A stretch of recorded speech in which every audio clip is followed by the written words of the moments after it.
I hear consistently from coaches that young basketball players shouldn't watch the NBA and shouldn't try and replicate what NBA players do in their training. Now, my question is, why shouldn't all players want to learn from the best in their sport? So in this video, I want to uncover why coaches feel this way about the best basketball league in the world, if I agree with them, and to try and figure out the best possible way for young players to improve. I don't think there's another sport in the world where the best players in the top league are criticized as much as in basketball. Even people who really enjoy watching the NBA don't seem to think that young players should learn from watching NBA players. My eyes have really been open to this from playing over here in Europe. The league just doesn't have a very good reputation with coaches and players overseas. I always hear these complaints that the NBA is just 40 minutes of isolation basketball, not based on team offensive and defensive concepts, but solely on skill. I've said in many of my videos, learn from what the best players in the world do. And when I say that, I usually mean that young basketball players should be watching the NBA. Now, I grew up obsessed with NBA basketball. Kobe was always my favorite player, and then when he retired, Steph became my favorite player. It's funny, even today, I get frustrated being over here in Finland because I can't watch as many NBA games live due to the time difference. So I have always been a big proponent of the league. Of course, it has its issues, but what league in the world doesn't? One of the biggest differences I have noticed in kids who are growing up now versus when I grew up is the way that they consume basketball. Less and less kids are actually sitting down and watching full basketball games on TV. Instead, they open up YouTube or Instagram and they get fed highlights of games. Of course, I did have SportsCenter growing up. I mean, this was only about 10 years ago, but watching highlights definitely was not as accessible as it is now. There was just more of a reason to catch that Celtics-Knicks game live. So one of the main reasons I always tell young basketball players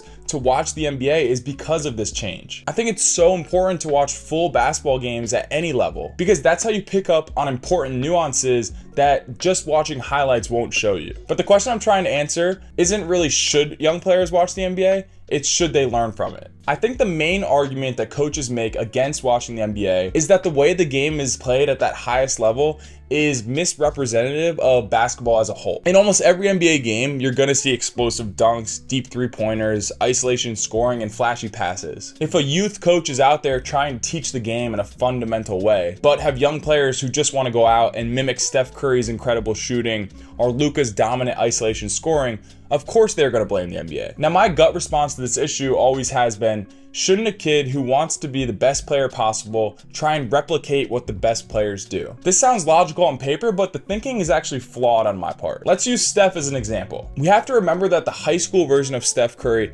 couldn't do what he was able to do in college at Davidson, just like the Davidson version of Steph wasn't capable of doing what he is able to do now in the NBA. So his journey to becoming the Steph Curry we all know and love today happened over years of hard work, as well as consistent shifts in his mentality that ultimately allowed him to unlock his offensive game. A young player that's just trying to copy exactly what Steph Curry does on the court will always fail. This is because they're skipping all the steps in between that Steph had to take to get to that end result. But that isn't to say that young players can't learn from Steph Curry. Of course they can. And where I disagree with a lot of coaches is that I believe that young players can learn from watching Steph in the NBA. Notice how he's in constant motion on the court, always giving up the ball to get it back, while so effortlessly playing off his teammates. Sure, maybe young players shouldn't try and copy the shots that Steph takes, but you can still learn why it is so important to develop an outside shot in today's game by understanding the gravity he has on the court due to his shot. And probably most importantly, young players should definitely watch the joy and passion that Steph always plays with. How much he loves to see the success of his teammates. The value of watching the NBA doesn't come from directly trying to copy how the athletes and teams play. The value comes from understanding how they got to that point. Here's another great example. I'm always trying to help players increase their basketball IQ. I think it is one of the most important things in basketball, and it's probably the main reason I'm able to keep playing professionally, even though I'm lacking athleticism and size. So the obvious line of thinking to increase IQ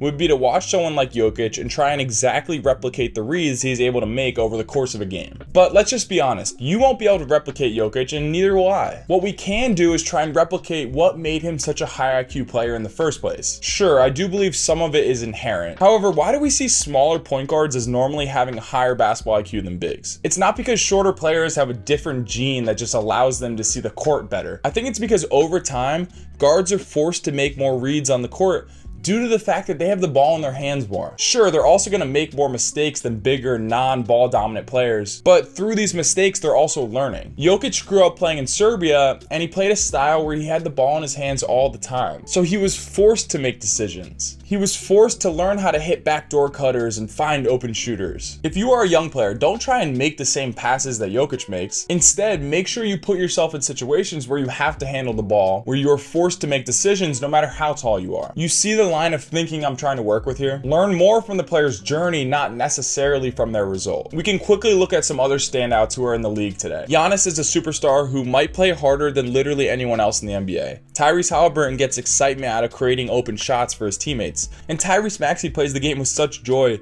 you can just tell how much he loves basketball. Now, don't try to be Giannis or Halliburton or Maxey, but you should try to play harder than anyone else, get excited at creating shots for your teammates, and play the game with joy and passion every time you step on the court. Sure, there are some guys who aren't as fun to watch and young players probably shouldn't look up to, but show me a sports league where that isn't the case. For coaches who dismiss any benefits of watching the NBA, please remember that most kids are consuming NBA highlights anyway. Instructing them on how they can actually learn from the league, I think, is incredibly important. It's especially interesting to me that over here in Europe, there is such a distaste for NBA basketball. So I want to touch on youth basketball in Europe versus the US in general and what we can learn from it. It's no secret that European players are making significant inroads in the NBA, and I believe there are some critical factors behind this trend. The most striking difference lies in the area of focus within youth basketball. In the US, there's a heavy emphasis on playing and winning numerous games, while in Europe, the priority is holistic team and individual development. You know, if you look around, we're failing pretty badly in this country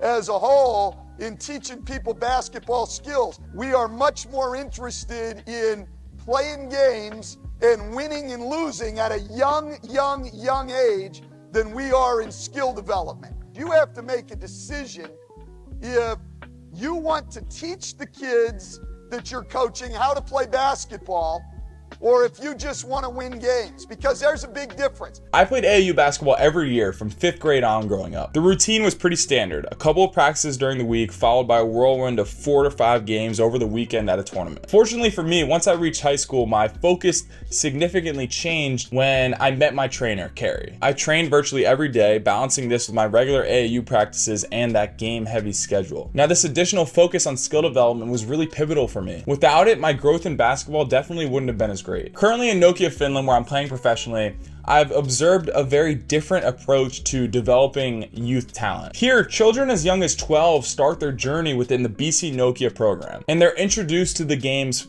more fundamental aspects from the outset. So the approach here is more rounded, focusing on both skill and team development. Unlike that game-centric AAU culture in America, the emphasis here is squarely on consistent improvement. These young players might have 4 or 5 practices during the week and then only play 1 game. These methods underscore a different philosophy in sports training over here, which emphasizes continual skill enhancement over immediate results. But that's not to say there aren't similar issues over here as there are back home. Kids are still excessively focused on social media and making highlight plays. However, the distinction lies in the more effective mentorship they receive from coaches in their training programs. I think it's really impactful that the young players in the BC Nokia program wear the same jerseys that we do on the professional team. They come to our games and they get to interact with us all the time. So to bring this discussion full circle, I genuinely think young players over here in Europe will be more likely to learn the right things from watching the NBA thanks to their more well-rounded approach to basketball development. At the end of the day, the NBA is built for entertainment. I understand that. And that has only been enhanced the more social media takes over. But I think it would be a waste to think that this league with so many talented athletes is not worth learning from. The answer lies in what you decide to get out of watching NBA games. But please do that more often. Watch full games. Now, I'm still figuring out my feelings on all of this, so please let me know in the comments if you think young basketball players